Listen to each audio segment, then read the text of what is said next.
네, 이어서 이 내용 취재한 취재기자와 좀 더 자세한 내용 짚어보겠습니다. 보도국 최선중 기자 나와 있습니다. 최 기자, 결국 앞선 리포트를 보면 문제의 핵심은 애초부터 세종시의 유치원이나 초등학교 부지가 좁기 때문인 것 같은데요. 왜 이렇게 학교를 좁게 지었을까요? 네, 저도 오늘 아침에 세종에 있는 학교에 아이들 데려다주면서 이 좁다는 문제를 다시 한번 실감했는데요. 네. 이 세종시에는 유치원과 초등학생 학교가 92개 있습니다. 41가 유치원이고요. 51가 초등학교입니다. 예. 이 학교를 부지를 정할 때 여러 기관이 참여를 했습니다. 행복청, LH, 세종시 교육청. 근데 다들 기관마다 우선순위가 달랐습니다. 예. 행복청은 BRT관 어디로 할지, 복합 커뮤니티센터 어디 할지 관심이 많았고요. 예. 그다음에 LH는 목 좋은 곳에다 상가를 많이 만들어서 분양할 그런 목적이 좀 강했고요. 예. 세종시는 일단은 이 기관을 받는 입장이다 보니까 적극적이지 않았습니다. 예. 이렇게 우선순위에서 밀리다 보니까 학교 부지가 좁아지거나 아니면 외곽으로 빠지는 결과가 됐거든요. 예. 또 하나가 이제 학교가 생기면 주변에 반경 200m는 정화구역이라고 해서 예. 이 상업행위가 제한되지 않습니까? 예. 이런 부분도 이 학교 부지가 좁아지는 원인 중에 하나입니다. 그렇군요. 근데 이제 와서 이 학교 안에 별도의 주정차 공간을 만들라는 것이고 이 법이 또 전국적으로 적용이 되는 거니까 네. 세종시만의 문제가 아닐 것 같은데 다른 지역은 상황이 어떻습니까? 네, 주변의 청주시를 좀 살펴봤고요. 예. 경기도 그리고 파주시나 인천시 등을 좀 살펴봤는데 예. 이쪽 지역은 기본적으로 학교 부지가 좀 넉넉하기 때문에 이런 갈등 자체가 없습니다.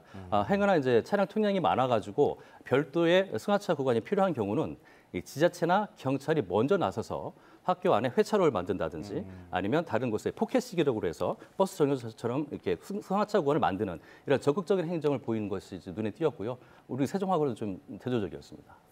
다른 지역은 좀 학교가 상대적으로 여유가 있기 때문에 선택 여지가 있다는 말씀이신데 그렇다면 이 세종시 문제 어떻게 풀어야 할 것 같습니까? 일단은 학교별 특성에 맞춰서 해야 될 것 같습니다. 그러니까 일괄적인 학교안, 일괄적인 학교 밖보다는 학교 특성에 맞춰야 될 것 같습니다. 예. 왜 그러냐면 이제 학교와 인접한 도로가 1차 편도냐, 2차 편도냐에 따라서 상황이 많이 다르거든요. 예. 그렇기 때문에 그 상황에 맞춘 걸 하기 위해서 지금 세종교육청에서 전수조사를 하고 있습니다. 지금 아까 말씀드린 41개 유치원에 대한 조사는 끝냈고요. 51개 초등학교 중에 여유가 있는지, 즉 경찰이라든지 세종시가 요구하는 것처럼 안으로 들일 수 있는지를 좀 살펴보는 작업을 하고 있는데 최종 결과는 추석 명절 끝나고 나올 예정입니다만 현재로서는 이 41개 유치원은 모두 다 여유가 없는 것으로 확인이 됐지만 이 초등학교 경우는 좀 다릅니다. 이 외곽에 있는 초등학교 같은 경우는 안에 좀 공간이 있기 때문에 안쪽에 예. 그 통학 차량에 승하차 구간을 넣는 부분 이런 것들을 또 검토를 하고 있습니다. 행복청하고 LH가 학교 안에 그 통학 차량 그 승하차 공간을 만들 수 있도록 땅을 더 공급하겠다라는 이야기도 있던데요. 예, 맞습니다.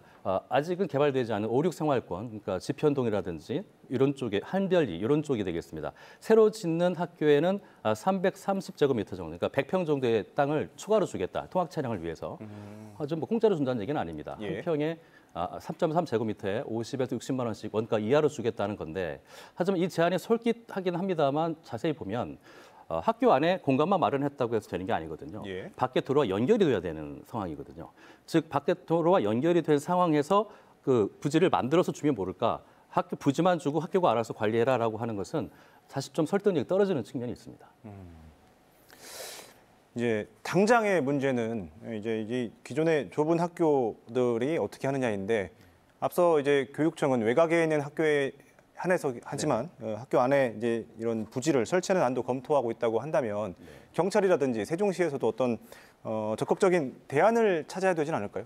그렇습니다. 오늘 경찰서에 가니까 이런 이야기를 하더라고요. 이제 10월 21일 날 시행하는 법 가운데는 예외 규정이 있답니다. 그러니까 어떤 여유 공간이 진짜 없어서 어쩔 수 없는 상황이라면 어떤 차량 종류인지 또 어떤 시간, 장소를 명기해서 제출을 하고 경찰청장이 승인을 하면 이 과태료 부과 대상에서 제외되는 거거든요. 예. 하지만 앞서 말씀드린 대로 유치원 41곳이 다 여유가 없습니다. 그러니까 예외 규정이라고 할 수 없겠죠. 이렇게 되면 예외 규정을 요구하는 목소리가 많을 테고 법 취지도 무색해질 테니까 이건 바람직한 방향이 아니고요. 예.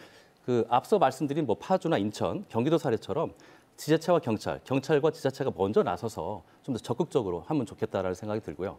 특히 교육청이 바라는 것은 세종이 자전거 도로가 잘 돼 있다 보니까 자전거 도로, 인도, 그다음에 녹지 면적에서 도로가 좀 길이 넓은 편입니다. 네. 그래서 이 녹지 면적을 좀만 조정하면 뭔가 현실적으로 앞으로 뭐 한 달밖에 안 남았으니까 예. 어떤 해결책을 찾을 수 있지 않을까 이런 부분들도 나오고 있습니다. 예.